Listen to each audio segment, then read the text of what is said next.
দেখো আজকে রান্না করতে বলেছি ঘুম থেকে উঠে, তাই রেগে বোম দেখো। আমি প্রত্যেকদিনই রান্না করি, ঠিক আছে? সে ব্যাধ রক করছে তো তখন খুশি হয়ে যাবে। সেবেলা কল করেছিল, পার্সেল চলে এসেছে, আমি এখন নিতে আসবো, ওকে গিফট দেবো, ইউনিভার্সিটি গিফট। চলে এসেছি পার্সেল নিয়ে, দেখো পার্সেল দেখো, ইউনিভার্সিটি গিফট। পুরো বাপরে, এত বড় গিফট কেউ দেয়নি। দেখো কিছু সেকেন্ডের মধ্যেই পুরো এখানে ক্লিন হয়ে গেছে। ভাত ছাড়া থাকতে পারবো না, এমন এক জন্তু। একটু জিলিপি করব, কারণ আমার বড় আমাকে গিফট করেছে, তার জন্য মিষ্টি একটু জিলিপি করে ওকে খাওয়াবো ভাবলাম। Hey guys, welcome back to my channel. তো দেখো কি করছে সকালে উঠে আমার বউ, সকালে উঠে আমার জন্য রান্না করছে, আর রেগে বোম। খাবো খাবো খাবো খাবো করেই আছে, কি করব? দেখো আজকে রান্না করতে বলেছি ঘুম থেকে উঠে, তাই রেগে বোম দেখো। আমি প্রত্যেকদিনই রান্না করি, ঠিক আছে? না আজকে আমি বললাম দাঁড়াও একটু, তাই না খিদে পেয়েছে, দাও দাও দাও। সকালবেলা উঠে কিছু খাবে না, আর তাহলে দুপুরটা হতে না হতে মানে ভাত দাও ভাত দাও ভাত দাও খালি করবে। আমি সকালবেলা আমার পার্সেল এসছে একটা, ঠিক আছে? তো পার্সেলটা আনতে পারতেছি, বাবু গেছে, দোকান বন্ধ হয়ে গেছে, যেখানে পার্সেল দিয়ে যায় বন্ধ হয়ে গেছে। অ্যান্ড কি বলে, আমি এখন পার্সেলটা এসছে নাকি ডেলিভারি বয় দিয়েছে নাকি সেটাও জানি না। পার্সেলের জন্য তো রাগ করো না, আর একটা পার্সেল আসছে স্পেশাল তোমার পার্সেল। তুমি দেখতে পাবে যখন খুশি হবে, রাগ করছো তো তখন খুশি হয়ে যাবে।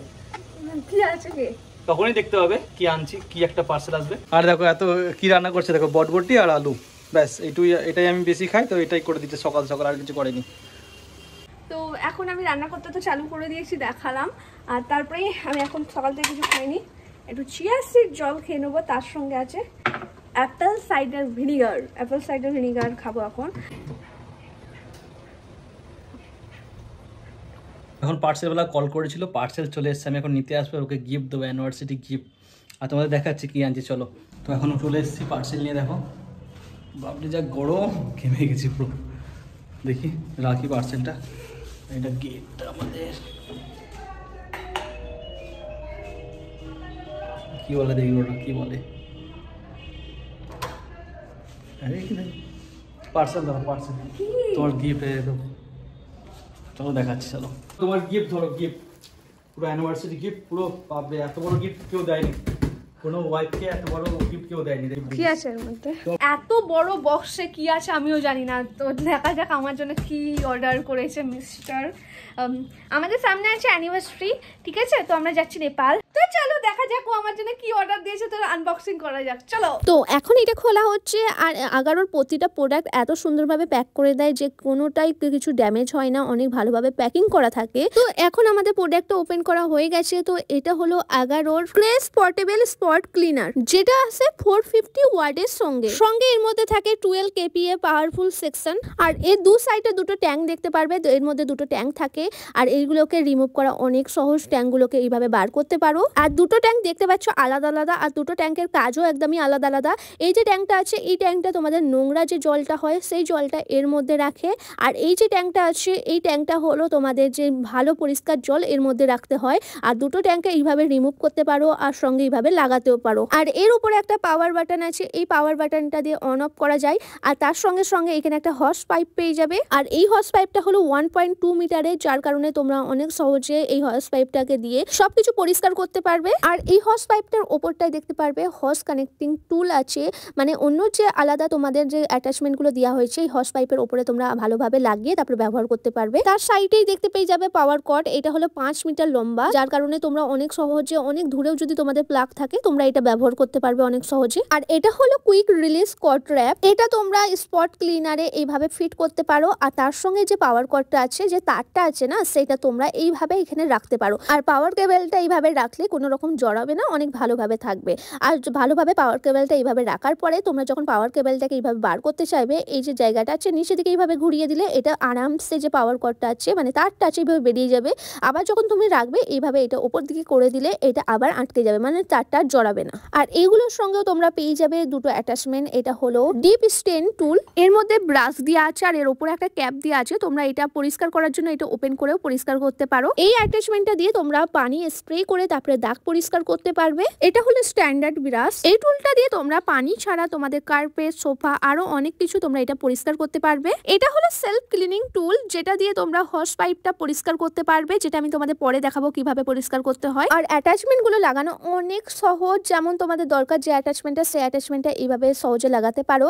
আর এটাকে এইভাবে রেখে দিতে পারো তোমরা যখন ব্যবহার করবে না, জাস্ট এইভাবে রেখে দিলে আর কিছু প্রবলেম হবে না। আর একটা 1 বছরের ওয়ারেন্টি কার্ডও পেয়ে যাবে, আর তার সঙ্গে একটা ম্যানুয়ালও পেয়ে যাবে। আর দু সাইডে ওয়াটার ট্যাঙ্ক দেওয়া আছে, তার মধ্যে থেকে এই সাইডে ক্লিন ওয়াটার ট্যাঙ্কটা পেয়ে যাবে তোমরা 1.8 লিটারের। আর এই সাইডের ওয়াটার ট্যাঙ্কটা হলো ওয়েস্ট ওয়াটার ট্যাঙ্ক, এটার ক্যাপাসিটি হলো 600 ml এর। আর এই ওয়াটার ট্যাঙ্কটাকে বার করার জন্য এই যে এখানে একটা বাটন মতন আছে, এটাকে একটু প্রেস করলেই এটা রিমুভ হয়ে যায়, মানে এটা বেরিয়ে চলে আসে। আর এখানে দেখতে পারো ম্যাক্স লেভেলও দেওয়া আছে, যখন ক্লিন করতে করতে ওয়েস্ট ওয়াটার এর মধ্যে ম্যাক্স লেভেলের মধ্যে চলে আসে তখন এটা অটো শাট অফ হয়ে যায়। তো চলো এটা এবার তোমাদের ইউজ করেও দেখায়। তো প্রথমে ইউজ করার জন্য ক্লিন ওয়াটার ট্যাঙ্কটা যেটা আছে সেটা বার করে আমি এখানে জল দিয়ে দিচ্ছি। জল দিয়ে ভালোভাবে মুখটা এঁটে তারপরে আমি প্রোডাক্টটা এইভাবে লাগিয়ে দিচ্ছি। আর এই যে প্রোডাক্টটা আছে এর মধ্যে একটা হ্যান্ডেল পেয়ে যাবে, যার কারণে এটা ক্যারি করা অনেক সহজ হয়ে যায়। তো প্রথমে আমি ক্লিন করব আমার সোফাটা, কারণ অনেক দিন থেকে আমি ক্লিন করিনি, পুরো সোফাটা একদমই নোংরা হয়ে যাচ্ছিল। তো আমি প্রথমে ইউজ করছি স্ট্যান্ডার্ড ব্রাশটা, কারণ এখানে আমি কোনো রকম জল ব্যবহার করব না, এটা পুরো ড্রাই হবে, মানে এটা পুরো নোংরাগুলোও যেমন ভ্যাকুম ক্লিনার ইউজ করলে হয় ঠিক তেমনভাবে এটা পুরো ক্লিন করে দিচ্ছে আমার সোফাটা। আর কত সুন্দরভাবে ক্লিন হয়ে যাচ্ছে দেখতেই পাচ্ছ তোমরা। তারপর আমি দেখলাম আমার বর সকালে খেতে খেতে বেডশিটের মধ্যে ফেলে দিয়েছে চাটনি, আর চাটনিটার দাগ তো দেখেই মনে হচ্ছে উঠবে না, কিন্তু আমি ভাবলাম চলো এটাকে ইউজ করেই তোমাদের দেখাই কিভাবে ওঠে। তো আমি প্রথমে আমি একটু মেশিনটা না অন করে প্রথমে আমি এটাকে ক্লিন করে নিয়েছি ভালোভাবে, তারপরে একটু স্প্রে করে নিয়েছি জলটা দিয়ে, তারপরে ভালোভাবে এটি ক্লিন করছি। আর তোমরা এই যে ওয়াটার ট্যাঙ্কগুলো আছে তার মধ্যেও তোমরা এই লিকুইড যে সোপগুলো হয় ওইগুলো দিতে পারো।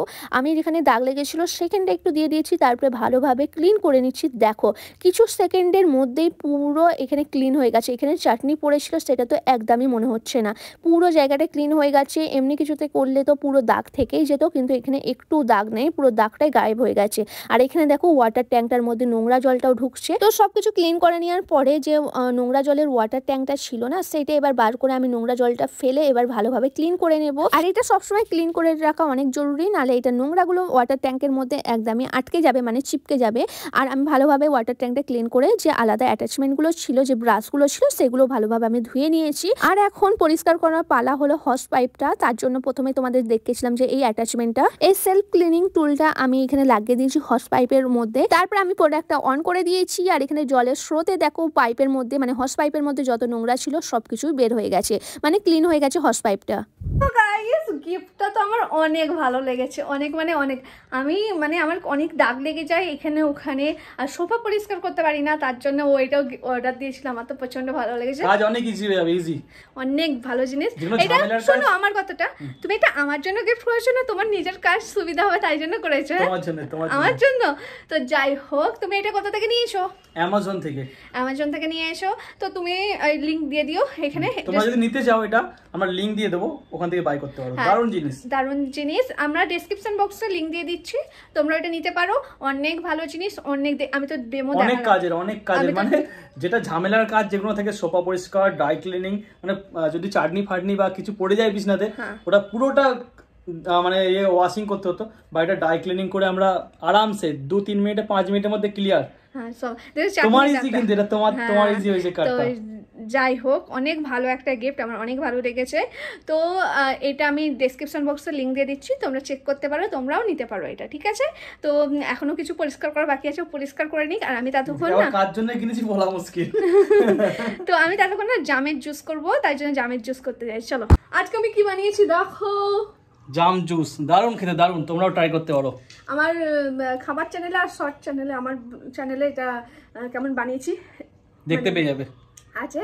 আর সত্যি কথা খুবই সুন্দর খেতে, করে দেখতে পারো। আটি ছাড়িয়ে মিক্সিতে দেবে, মিক্সি নুন চিনি আর একটু লেবু দেবে, আর সঙ্গে বরফ দিয়ে খাবে। দারুণ মানে অসাধারণ। আর এটা হেলদিও খেতে। আমি 1 গ্লাস করেছিলাম, আর 1 গ্লাস আছে। আর কিন্তু এদিকে আমার মোটা বর বললো যে আমি জুসটা একটু খেয়েছি, তার বলে আমি ভাত খেয়ে খাবো। দেখুন ভাতটা গরম করতে দিয়েছিলাম মাইক্রোওভেনে, আস্তে আস্তে করো। তো এখনো ভাত খাবে নিজের ঘরে গিয়ে। ও ভাত ছাড়া থাকতে পারবে না। বাঙালি আর বাঙালি হলে এমন একটা যে ভাত ছাড়া থাকতে পারবে না, এমন এক জন্তু ভাত ছাড়া থাকতে পারে না। তো ওর আমি আলু ভেজে দিয়েছি, আলু আর বটবটি ভেজে দিয়েছি, ওইটাই খেতে ভালোবাসে। তো এটা খেয়ে নাও, রেখে দিলাম, আমি আমারটা খেয়ে নিই। চলো চলে গেল। তো গাইস আমি চান টান করে এলাম যে আমি একটু জিলিপি করবো, কারণ আমার বড় আমাকে গিফট করেছে, তার জন্য মিষ্টি একটু জিলিপি করে ওকে খাওয়াবো ভাবলাম। আর এক্ষুনি এলাম, কারেন্ট চলে গেল। তোমাদের এখানে একটা জিনিস দেখার, মজার জিনিস দাঁড়াও। আমার বর এইদিকে দেখো, বিকেল হয়ে গেছে, হ্যাঁ সব কিছু আয়োজন করেছে স্পা করার জন্য, গরম জল দিয়েছে, প্লাগ গুজেছে, সব কিছু করেছে, কিন্তু সুইচটা মারবে আর তখনই কারেন্ট চলে গেছে। ওরা এখন গোড়ালিতে ব্যথা করছে, এরকম সুইচ মারার আগে কারেন্ট চলে গেছে। তার এখন চলে আসবো মনে হচ্ছে কারেন্ট। তো কারেন্ট নেই তো কি হয়েছে, এখন অল্প অল্প আলো আছে। তো আমি চলে এসেছি করতে জিলিপি আমার বরের জন্য। আমার বর আমাকে এত সুন্দর গিফট দিল, আর তাকে মিষ্টি কিছু খাওয়ানো তো অবশ্যই দরকার, ও মিষ্টি ফেভারিট। ফার্স্ট টাইম আমি জিলিপি করবো, চলো দেখা যাক। আর কি আওয়াজ বাইরে, বাপরে বাপ, কিভাবে করতে হয় সেটা আমি পড়ে নিই এখানে, ঠিক আছে? ওপেন করে নিই। কারেন্ট চলে এসছে বাবু, কারেন্ট চলে এসছে, কারেন্ট চলে এসছে। এখন আমার বর স্পা করবে, উনি আমাকে ডাকছে, কেমন কি করতে হয় সেটা ও জানে না, জানে মানে বারবার ভুলে যায়। তারপর দেখে দিই কয় পাওয়ার টিপো। হ্যাঁ পাওয়ার টেপো অন অফ। হ্যাঁ বিয়াদের আছে, এটা চেঞ্জ করো। কি করতে চাইছো, ম্যাসাজ? ম্যাসাজ টেপো। এই দাও দাও, পাটা দাও। 42টা কি তাপমাত্রা? হ্যাঁ হ্যাঁ, ওটা টেম্পারেচারটা কমানো বাড়ানো, টেম্পারেচার। এত তো এখন 42 করলে হবে নাকি? কমো কমো, বসে পড়েছে করতে, করুক মশাই। ওনার জন্য আমি একটু জিলিপি করি। গোড়ালিগুলো ওই পিঙ্ক কালার, এটা গোড়ালিটা রাখো, আরাম পাবে। প্রথমেই খুলে পেয়ে গেছি আমি একটা এরকম টিউ। তো আমি এখন জিলিপিটা করবো, চলো। 25টা জিলিপি করতে পারবো সেটা বলছে। একটা পাউডার আছে, জিলিপি পাউডারটা দিয়ে দেবো। দেবো জল, মানে একটা পাতলা ব্যাটার তৈরি করবো। তারপরে এই টিউবটাতে নেব, তারপরে এটাকে লাগিয়ে নিলাম। তো এখন এটা চিনিতে চালিয়ে দিয়েছি, তাই আওয়াজ হচ্ছে। তো এখন তেল গরম করতে দিয়েছি, এখন করে দেখি, তারপর দেখাচ্ছি তোমাদের। দাঁড়াও, এটা বানিয়েছি দেখো, জিলিপি হয়েছে না অন্য কিছু হয়েছে আমি নিজেও বুঝতে পারছি না। প্রথমবার তো কাঠি ভাজার মতন ভালো হয়নি, কিন্তু সেকেন্ড আর থার্ড বার অনেক ভালো হয়েছে। দেখো ছোট ছোট জিলিপি হয়ে গেছে। তো আমাদের এখন ছোট ছোট জিলিপি তৈরি হয়ে গেছে, শুধু মিষ্টির রস মানে চাশনি যেটা বলে না, ওইটা আমি করতে দিয়েছি এই সাইডে। চিনি দিয়ে জল দিয়ে ফুটাচ্ছি অনেকক্ষণ ধরে, একটা গাঢ় টাইপের হয়ে যাবে। তারপরে এগুলো দিয়ে দিলে আমাদের জিলিপি হয়ে যাবে। ও মাই গড, তার আগে এটা চালু করি, তাহলে একটু আলোটা আসবে। আর এটা চালু করলে আমি তোমার ব্লগ করতে পারি না তোমাদের, কেন বলো তো, আওয়াজ হয়। এই দেখো, তো যাই হোক এটা হয়ে গেছে, এটা জাস্ট বন্ধ করে দেবো একটু। এবার যে জিলিপিগুলো আছে সেই জিলিপিগুলো এর মধ্যে ঢেলে দেবো। এর মধ্যে ঢেলে কিছুক্ষণের জন্য এগুলোকে এটাতে শুধু রেখে দেবো, মানে যাতে রসটা এর মধ্যে চলে আসে, বুঝতে পেরেছো? এর থেকে জিলিপিগুলো আমি কিছু তুলে নিয়েছি, আর আমার বর এক্ষুনি চান করে বেরোলো। লাইট চালাবে, আগে চেকে দেখবে। আচ্ছা, তোমার জন্য হালকা মিষ্টি দিয়েছি, পাখাটা একটু বন্ধ করতে পারতে। কেসে লাগা? একদম হালকা মিষ্টি ওর জন্য দিয়েছি, কেন মিষ্টি খাওয়া যায় না। ভালো আছে না? আর একটু গাঢ় করে এ করলে একদম হালকা মিষ্টি। ভালো হয়েছে?